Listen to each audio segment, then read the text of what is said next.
Hello guys, my name is Sohail Raza and you are watching my channel Raza refrigeration in YouTube. So guys, आज का video आपके लिए बहुत ही interesting है। जो फुल्ली ऑटोमेटिक मशीन रहती है और वो ख़राब होने के बाद, उसका पावर सेट के ख़राब होने के बाद क्या होता है, वो कबाड़ में एक्चुअल उसको रिप्लेस कर दी जाती है या डीलर को दे दी जाती है या कबाड़ी को बेच दी जाती है। वो बन नहीं पाती है क्योंकि उसका पीसीबी खराब हो जाता है और मार्केट में अवेलेबल नहीं रहता है। तो गाइस, ऐसी स्थिति में आपको बताऊं, टॉप लोड मशीन आप उसको मैनुअली सेमी ऑटोमेटिक बना सकते हैं। वो उसे सिंपल ट्रिक मैं बताया हूँ उस वीडियो में। उम्मीद है आपको बिल्कुल समझ में आ जाएगा एकदम इजीली तरीके से। और दूसरी चीज़ मैं बताऊं, ये वीडियो बनाने का मकसद ये था कि मेरे कमेंट में 2-3 बार कमेंट आ गया है मेरे सब्सक्राइबर की, टॉप लोड फुल्ली ऑटोमेटिक का पावर सेट कीबोर्ड खराब हो चुका है, तो मैं आप कुछ ऐसा कुछ ट्रिक बताइए, कुछ सस्ते में जुगाड़ हो जाए। तो मैं आपके लिए वीडियो लाया हूँ। मैं top load fully automatic machine को आप सेमी ऑटोमेटिक कैसे कन्वर्ट कर सकते हैं। सो गाइस, वीडियो शुरू करने से पहले मेरा रिक्वेस्ट है आपसे कि अभी तक आपने मेरा चैनल सब्सक्राइब नहीं किया तो मेरे चैनल को सब्सक्राइब कर दी और बेल आइकन जरूर दबाएं ताकि जो लेटेस्ट वीडियो की नोटिफिकेशन है वो आप तक जल्द से जल्द पहुंचे। और दूसरी चीज़ मैं आपको बता दूं कि अगर आपको कोई प्रॉब्लम है वॉशिंग मशीन, फ्रिज, एसी में कोई दिक्कत आ रही है तो मुझे आप इंस्टा पे फॉलो कर सकते हैं। इंस्टा की लिंक मैंने डिस्क्रिप्शन में दी रखी है। और दूसरी चीज़ ये है कि अगर आप इंस्टा में मुझे ढूंढ रहे हैं तो रजा रेफ्रिजरेशन 777 के नाम से मेरी आईडी है। तो गाइस, चलिए इस वीडियो को शुरू करते हैं और अगर मेरा वीडियो आपको अच्छा लगे तो उसे प्लीज़ लाइक कर देना। तो गाइस, जैसा कि आपको मैं बताया था कि जो अपनी फुल्ली ऑटोमेटिक मशीन है उसको सेमी करने के लिए आपके पास 3-4 सामान होने की बहुत ज़रूरत है। पहला तो ये स्पिन टाइमर, दूसरा ये वॉश टाइमर, तीसरा हमारा ये बज़र। जब मशीन आपकी ऑफ पूरी कपड़े धो लेगी उसके बाद ये बज़र बजता है। तो और चौथा सामान जो है गाइस वो 2 वे स्विच। ये किसी भी इलेक्ट्रिक दुकान को मिल जाएगा। ये 2 वे स्विच है। इसका मैं बताऊंगा इसका यूज़ कैसा होगा। तो चलिए गाइस, आप शुरू करते हैं और आपको बताता हूँ वायरिंग करने के बाद स्किप करके आपको बताता हूँ कि कैसे कैसे क्या हो रहा है। ठीक है, चलिए। सो गाइस, अब मैं आपको बताता हूँ वायरिंग एकदम सिंपल ट्रिक और कैसे आप उसको इजी तरीके से कर सकते हैं। सो गाइस, हमको करना ये है, देखिए हमारे पास वॉश टाइमर है और वॉश टाइमर में 5 वायर 6 वायर रहते हैं। और ये पहले आपको बताता हूँ, ये 2 वायर जो है सेलेक्टर के हैं, इसको हमने जोड़ लिया है। उसके बाद मैं आपको बताता हूँ कि ये जो वायर है ये क्लॉक एंटी क्लॉक वायर है, ये हमारी मोटर में जाएगी सबसे पहले।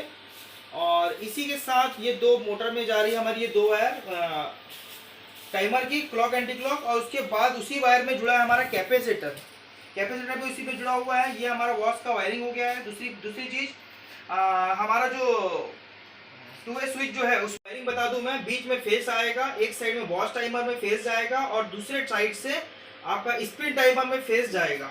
इस स्पिन टाइमर में फेस जाएगा।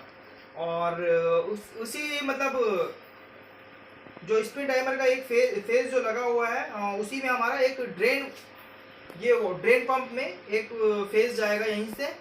और आगे चलते हैं, अब मैं आपको बताता हूँ। ये हमारा वॉश टाइमर का काम खत्म हो गया है। और वॉश टाइमर का एक चीज़ और बता दूँ आपको कि बजर का भी सप्लाई वॉश टाइमर से जाएगा। ये बजर है हमारा।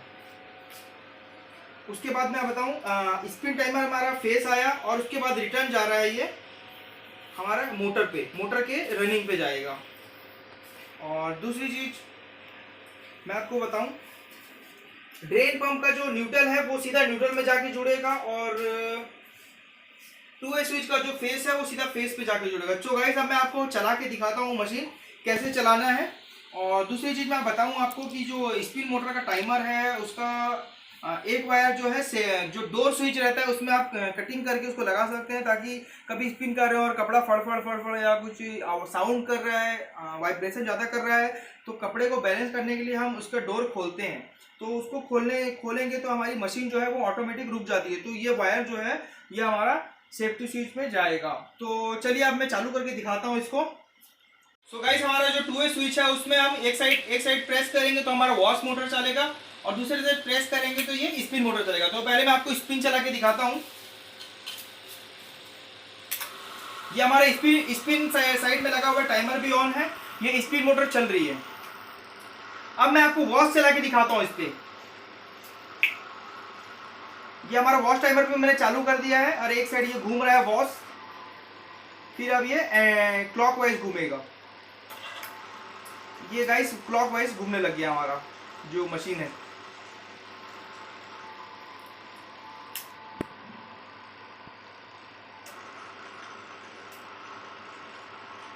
सो गाइस, मेरे कमेंट में बहुत सारे सब्सक्राइबर मेरे से सवाल कर रहे थे कि कि हम फुल्ली ऑटोमेटिक जो टॉप लोड मॉडल की जो फुल्ली ऑटोमेटिक है जिसका पीसीबी खराब हो जाता है, तो उसको कैसे सॉल्व करें, उसको कैसे मैनुअली करें और पीसीबी मिल नहीं पा रहा है। तो मैं आपको एकदम शॉर्ट फॉर्म में बता दिया है वायरिंग। अगर आप अपने टेक्नीशियन को बुलाएं तो इस वीडियो को जरूर दिखाएं, तो उसको बिल्कुल समझ में आ जाएगा क्या करना है।